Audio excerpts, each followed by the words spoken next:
La química en los años de 1808 después de Cristo. John Dalton formuló la teoría atómica, en la cual estableció una tabla de pesos atómicos. Enunció la ley de las proporciones múltiples. Los compuestos están formados por combinación de átomos de elementos diferentes en proporciones definidas por números enteros pequeños. Dmitri Mendeleev, en 1860, únicamente se conocían 60 elementos. ¿Había algún orden? Claro que no. Él ordenó los elementos en función de sus pesos y de sus valencias, o sea, por periodos y por grupos. Propuso una tabla periódica que ha dado lugar a la actual. Predijo la existencia de nuevos elementos. En la química orgánica, Friedrich Kekulé definió la química orgánica como la química de los compuestos de carbono. Principal arquitecto de la estructura molecular, demostró que el carbono es tetravalente. Descubrió la estructura de los compuestos atómicos.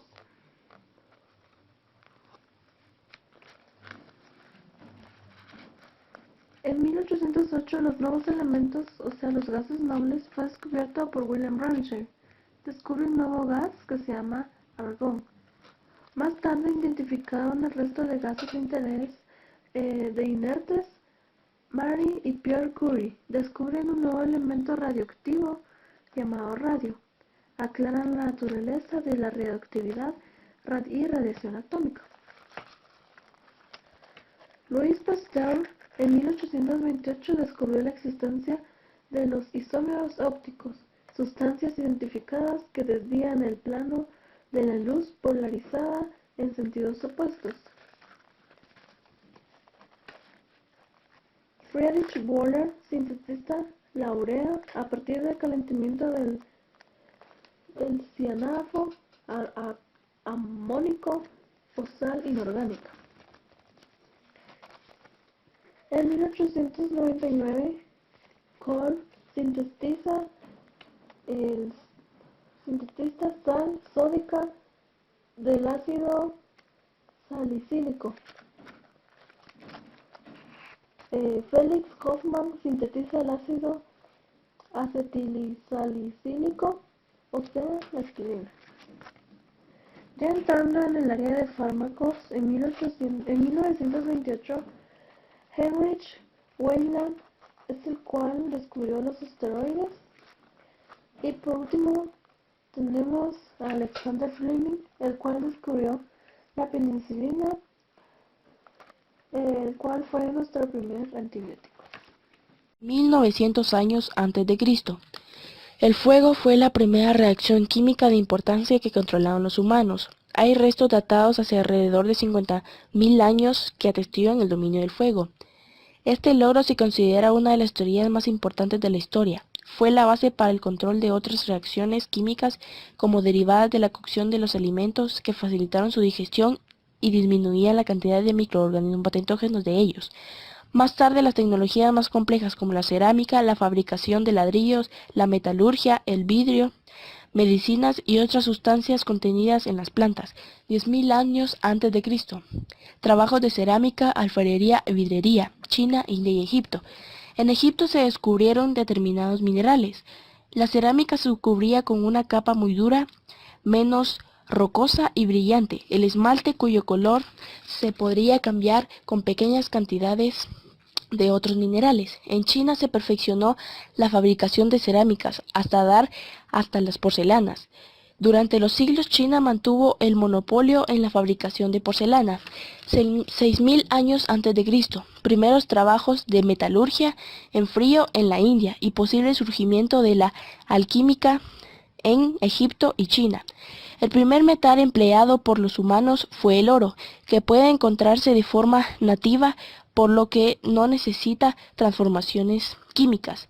Se han encontrado pequeñas cantidades de oro en España aproximadamente 40.000 años después. En el año 1000 comienza la metalurgia en Grecia. Entre estos primeros metales se destacó el cobre, que en estado natural contenía un porcentaje de arsénico. el cual poco después se comenzó a aliar con estaño para obtener el bronce. Estos dos tipos de bronce convivieron durante unos 1000 años en diferentes zonas geográficas. Así el cobre de arsenio con alto contenido de arsénico. El cobre de estaño tuvo difusión en Mesopotamia, completamente Siria y Cilicia.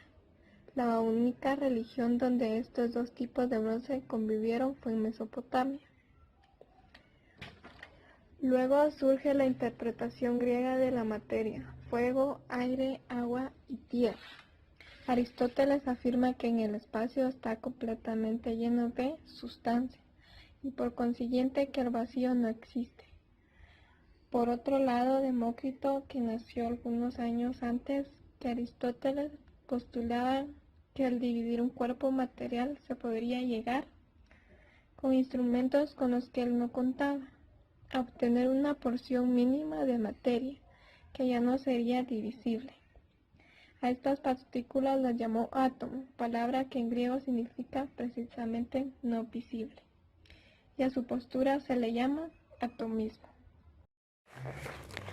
Aunque la investigación química se puede remontar a la antigua Babilonia, Egipto y especialmente a Persia y Arabia de la Edad de Oro del Islam, la química floreció a partir de la época de Antoine Lavoisier, un químico reconocido como el padre de la química moderna.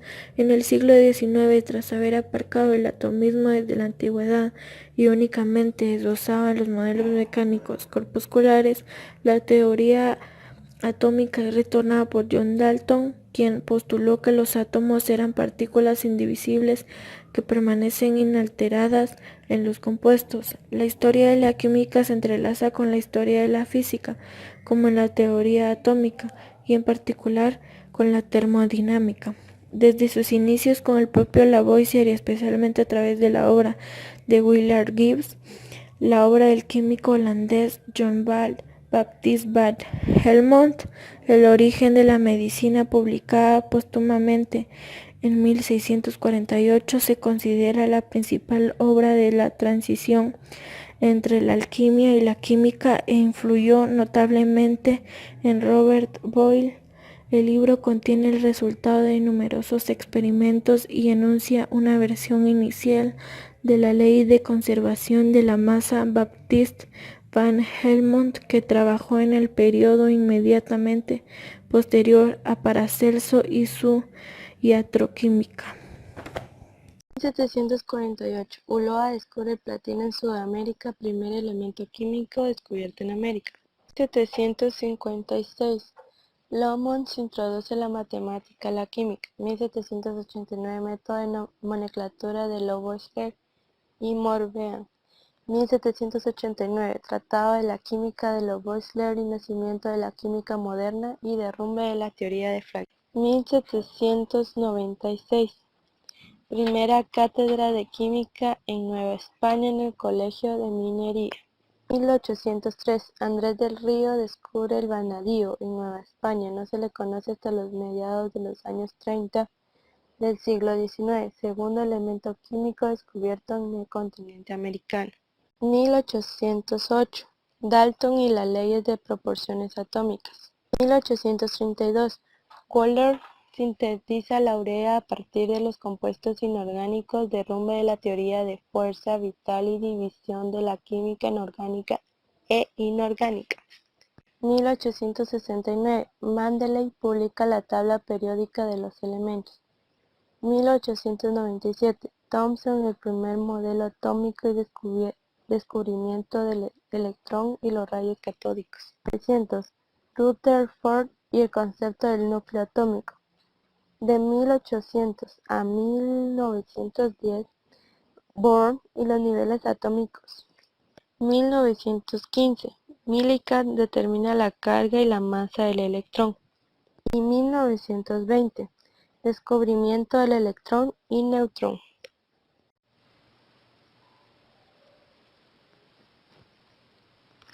Lewis, con balanza más moderna, técnica para medir el peso de los gases y retomadores, el experimento que su colega Lomonsoy había realizado en los 18 años. La combustión de hierro logró poner a fin a la época del logisto, demostrando que la ganancia o pérdida de un peso o una reacción química estaba determinado no por el flogisto, sino por la capacidad de los elementos para formar compuestos con otros elementos diferentes que podían darse en estado gaseoso, o de esta manera aplicando la pérdida del peso en la combustión de la madera o de otros elementos que pierden parte de su peso forma gaseosa, o en la combustión del hierro lo contrario, que era la ganancia de peso gracias a la capacidad de este poder realizar con el oxígeno. Después de estar trabajando en experimentos con rayos catódicos, se dio cuenta que el calentador, el